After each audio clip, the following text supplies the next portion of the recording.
C3 Media here. Today we're talking about IDP. It's the next big thing of fantasy. It's the future of fantasy.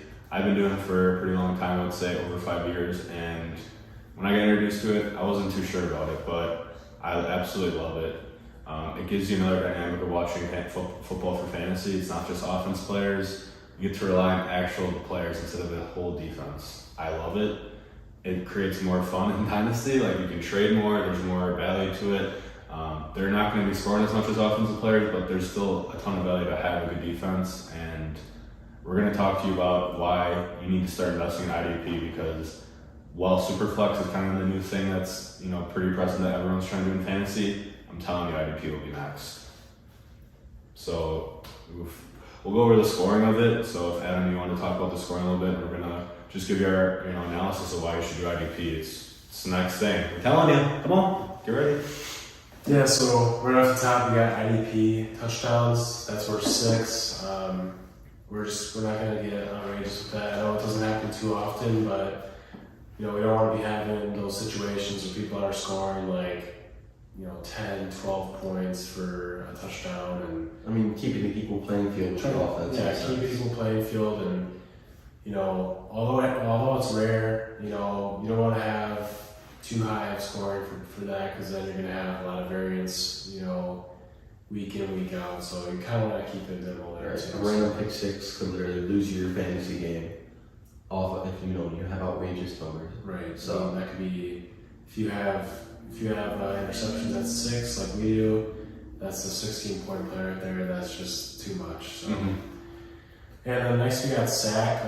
We put that as 4 points. Turns out that in our league, on Sleeper app, it accounts tackle for loss, and it counts as a solo tackle. So all in all, it's it's kind of high, but it's an 8.5 point play. But when it comes to having defensive linemen, linebackers, and D-backs, you want to be able to have kind of equal value there, because if you don't have the sacks high enough, defensive linemen are going to be scoring below 10 points a week, which you could do that, but defensive ends, defensive tackles, edge rushers, they have some of the most impact on the game for defense, so you definitely want to be rewarding them for sacks and try to equalize the playing field for those 3 positions.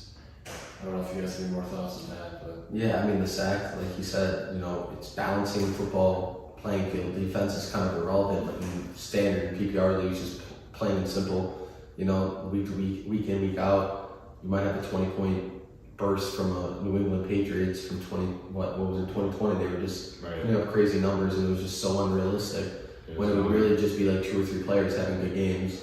And it individualizes the game more, it adds that aspect. So the sack aspect of it, the best of the best, they put up the numbers, they get the recognition. It's the SIP is a very similar situation here. I think it's just more fun because it gives you other dynamics of just not rely on your offense. Our first year we had in our league, I had a little advantage, I'm not gonna lie, because some people didn't know it yet. I did end up winning the league, and I had a very good defense, and it's not like I had a bad offense, but I had one of the best players that year in IDP, and I won the league from it. So if you have consistent players at positions, that's just going to give you more points. And it's not like these players are slouches, they're actual good players, and you're not, like Christian said, the Patriots defense that year, I remember it pissed me off so much because somebody had it, and it was like an extra flex. No, it was Connor Test. Oh, maybe in your league.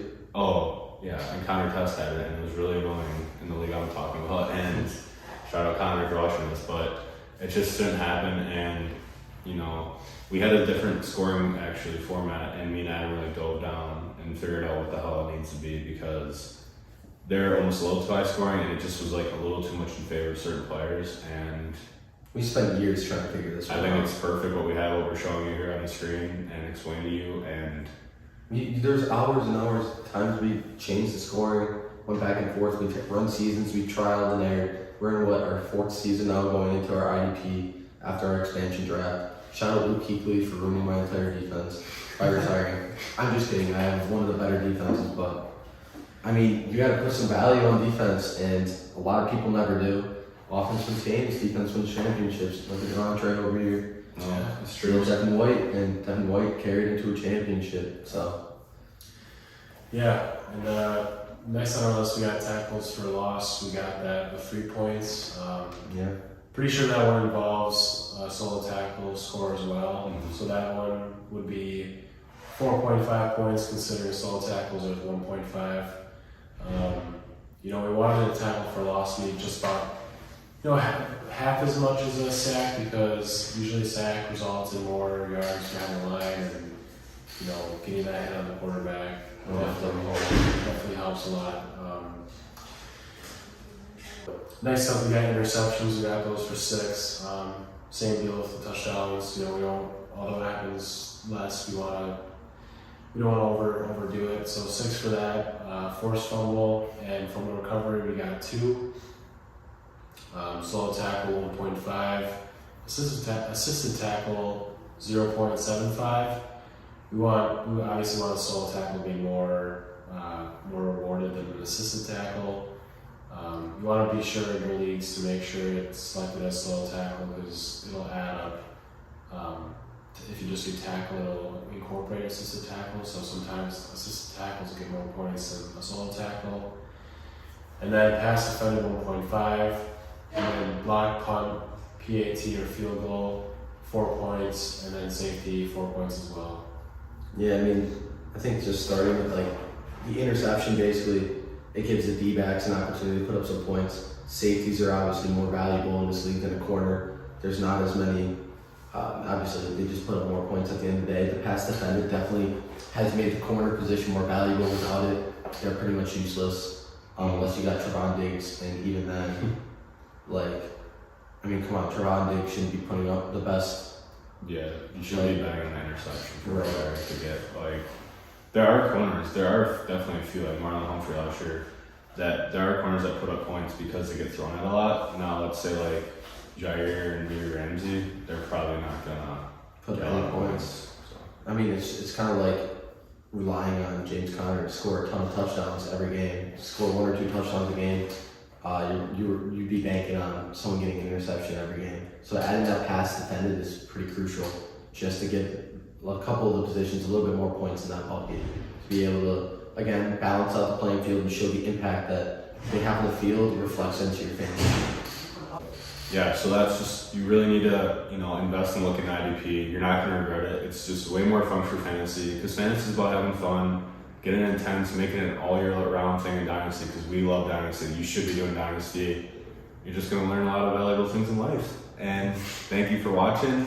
Get IDP in your league. Better be doing PPR, and you better be doing Superflex. Make sure you comment, like the video, subscribe to the page, and keep your eye out for a little TikTok. We're going to start that up. Going to be doing good, and watch out for 150 player ranking, where it's going to be incorporating both IDP, Superflex, PPR, and a dynasty format. The best kind of league you can possibly have for the best football fans out there. See-through media, be out.